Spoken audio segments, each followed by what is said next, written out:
The human system's natural healing impulse has far more transformative and healing power than most people realize. In my case, I went from being highly dysfunctional to empowered because I applied energetic healing, which uses this natural healing impulse. I tried this method after many years of trying other methods which weren't nearly as powerful and transformative for me. But it must be said that what really powers the human system's natural healing impulse forward is your intention, which I will explain in this video.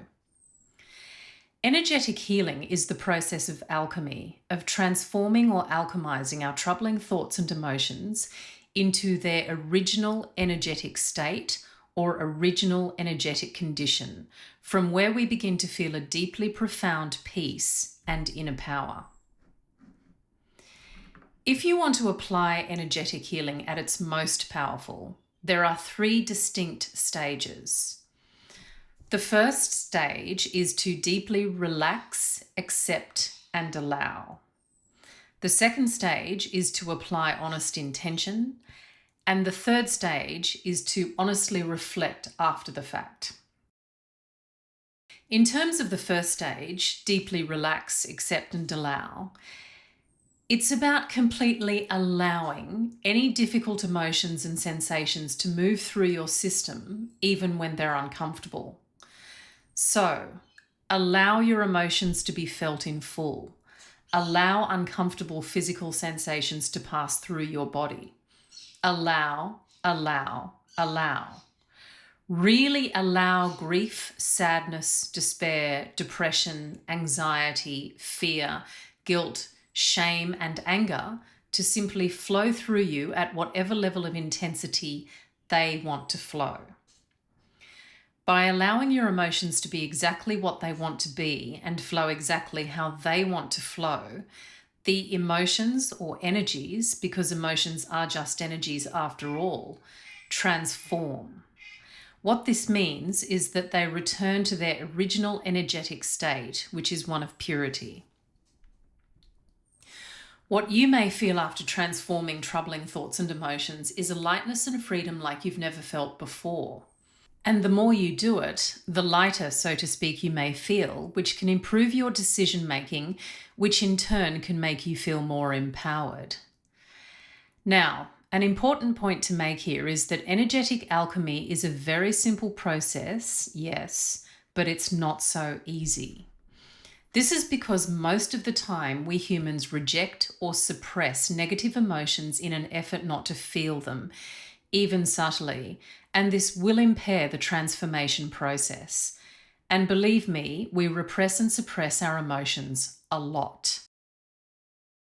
During the process, you may feel all sorts of judgments, defenses, rigidities, tightness, attempts to control, block, or filter rise up from your unconsciousness to your consciousness, because your intention of allowing them has indicated to your natural healing impulse that you want this to happen.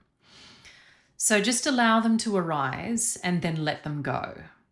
Try to allow the process to be in charge, so to speak, not you. But, and this is crucial, in terms of stage 2, applying honest intention, the process of being with our emotions very closely necessarily implies not throwing those emotions over others as one might do in anger, for example. And this is where honest intention comes into the process. And it's incredibly important, so I'll demonstrate what I mean by honest intention with an example. So let's take the emotion of anger.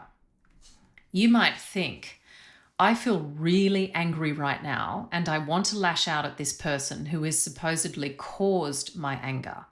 In this way, I'll feel like I can get rid of the anger by laying it on the person who is supposedly to blame. But here comes my intention. Actually, I won't lash out. Instead, my intention is to sit with the anger. I'll welcome it, I'll feel it in full, I'll take responsibility for it, and I'll own it. Furthermore, I'll allow myself to eventually feel the emotion sitting beneath the anger, which is likely to be hurt, sadness, fear, or rejection. Now, simply watch what happens when you take that first path, lashing out, versus the second path, taking full responsibility. Watch what happens over the long term. Let's take another emotion, deep depression. You might think, I'm so hopeless and stupid, I shouldn't have done what I just did. But here comes my intention. Actually, I won't blame myself. Instead, my intention is to sit with the depression without feeding it with any kind of mental story, like I'm stupid. So, what is it like to just feel the depression without a story? Can I feel this emotion in my body instead of story in my head? If so, how does it feel in my body? Let me be very curious about this feeling, even if it's uncomfortable. Make no mistake, while it's incredibly simple to transform thoughts and emotions in a sense, it's not easy to take that second path of taking full responsibility. It's not easy to just make a decision to align your intention towards completely owning your emotions without your mind going into overdrive with the story attached to those emotions. It's very easy in the moment to blame either others or ourselves. But even if you do get onto the mental treadmill of blame for a while, know that at any time you can shift your intention away from blame and towards ownership and responsibility. So it's okay to get a little stuck. We can change that whenever we want. Over time, observe what happens to your tendency towards anger or depression in the long term. If you take the first path of blame, either of yourself or others, does your tendency towards anger or depression increase over the long term? I'd think so. But if you take the second path of taking responsibility, does your tendency towards anger or depression decrease over the long term? I would think so. So moving on to stage 3, which is about honest reflection afterwards, we're now moving this teaching up a notch here to a higher level of teaching. Okay. Using Eastern methods like energetic healing or meditation in their most powerful, concentrated, and pure forms means the following. It means beginning to question the very nature of what we are. For example, are we our troubling thoughts and emotions, or are we the conscious awareness that lies beneath them? This very simple question, which is not so easy to discover in answer at the experiential level, as opposed to just answering the question at a cognitive level, if embraced wholeheartedly and experientially, which I'm about to explain, this question can be immensely powerful and transformative. So to explain this a little, when we believe our thoughts and emotions, we identify with them in that we feel that we are them in a sense. For example, when a thought of I'm hopeless is believed, it's owned, so to speak, in that we feel that we are hopeless. And such thoughts create our suffering. But are these thoughts really true? Are we really hopeless? Is the foundational substance of me or you truly hopelessness? If not, what is the foundational substance of me or you? And what is hopelessness at its foundation? Now, we may not realize it as we're doing it. However, when applying energetic healing in the 3 stages described in this video, we are, at the most fundamental level, questioning the truth of our thoughts and emotions and questioning the nature of what we are at the same time. So how are we doing this? Well, we're doing it via the human system's natural healing impulse as opposed to a more intellectual or cognitive process. And I personally find that body-based processes are far more powerful than cognitive ones, but that's just me.